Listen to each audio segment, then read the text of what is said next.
CPIഎമ്മിൻ്റെ തിണ്ണമിടുക്കിനെതിരെ CPI ഒറ്റക്കെട്ടായി നിൽക്കാൻ തീരുമാനിക്കുകയാണ്. CPIയിൽ പുഴുക്കുത്തുകൾ ഉണ്ട് എന്നും അവരെ പറഞ്ഞു മനസ്സിലാക്കാൻ കഴിയില്ല എന്നും വേലി തന്നെ വിളവ് തിന്നാൽ എന്തു ചെയ്യുമെന്നാണ് സി ദിവാകരൻ തുറന്നടിച്ചിരിക്കുന്നത്.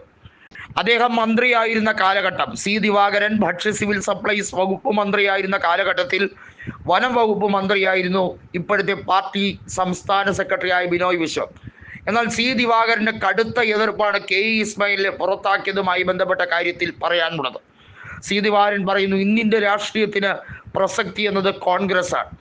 കോൺഗ്രസ് സംഘടിപ്പിക്കുന്ന പൊതുയോഗങ്ങളിൽ സി ദിവാകരനും ജി സുധാകരനും ഒക്കെ പ്രത്യക്ഷപ്പെടുമ്പോൾ വാസ്തവത്തിൽ CPMന് വലിയ ആദിയാണ്. കോൺഗ്രസ് പ്രസ്ഥാനം ഇന്നിൻ്റെ രാഷ്ട്രീയത്തിൻ്റെ നിലനിൽപ്പിന് ആവശ്യമാണ് എന്ന തിരിച്ചറിവ് CPI നേതാക്കളിൽ പലർക്കും ഉദിച്ചു തുടങ്ങിയിരിക്കുന്നു എന്നത് വ്യക്തം. തൃശ്ശൂരിൽ തന്നെ പ്രമുഖരായ പല CPI പ്രവർത്തകരും കോൺഗ്രസിലേക്ക് എത്തുന്നത് ഒരു പുതുജീവൻ പകരുന്ന കാര്യം തന്നെയാണെന്ന് വ്യക്തമാണ്. നിലവിൽ CPIക്ക് 17 MLA-മാരാണ് ഉള്ളത്. അതിൽ 2 തവണയിൽ കൂടുതൽ മത്സരിച്ച് വിജയിച്ചവർക്ക് ഒന്നും CPIന് ടിക്കറ്റ് കൊടുക്കാൻ സാധ്യതയില്ല. അതുകൊണ്ട് തന്നെയാണ് സി ദിവാകരനെ പോലുള്ളവർ തുറന്നടിക്കുന്നത്. CPIയിൽ ജനപ്രിയതയല്ല, വലിയ രീതിയിലുള്ള കച്ചവടമാണ് നടക്കുന്നത് എന്നുള്ളത്. 2014 ലോക്സഭാ തെരഞ്ഞെടുപ്പിൽ CPI സ്ഥാനാർത്ഥിയായി ബെനറ്റ് എബ്രഹാം ആയിരുന്നു തിരുവനന്തപുരം ലോക്സഭാ തെരഞ്ഞെടുപ്പിൽ മത്സരിച്ചത്. അതൊരു പെയ്ഡ് സ്ഥാനാർത്ഥിയായി. ബെനറ്റിന് രാഷ്ട്രീയവുമായി യാതൊരു ബന്ധവുമില്ല. CPIക്ക് വേണ്ടി കൊടി പിടിച്ചിട്ടില്ല.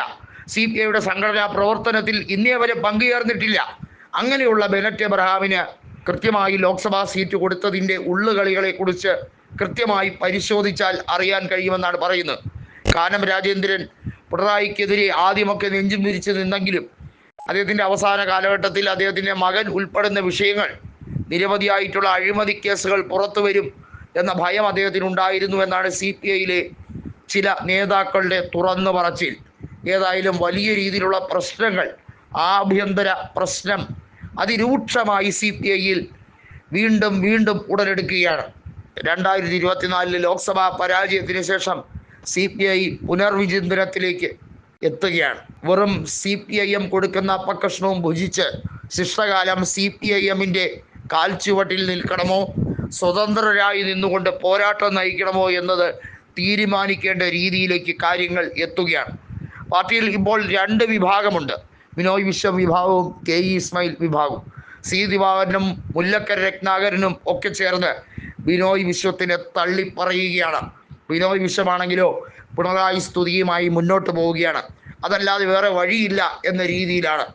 CPIയിൽ മുഹമ്മദ് മൂസിൻ അടക്കമുള്ള ജനപ്രിയരായ MLA-മാർ കോൺഗ്രസിലേക്ക് എത്തിയാൽ തീരാവുന്നതേ ഉള്ളൂ ഈ പാർട്ടിയും പ്രസ്ഥാനവും എന്നാണ് ഇവർ തുറന്നടിക്കുന്നത്.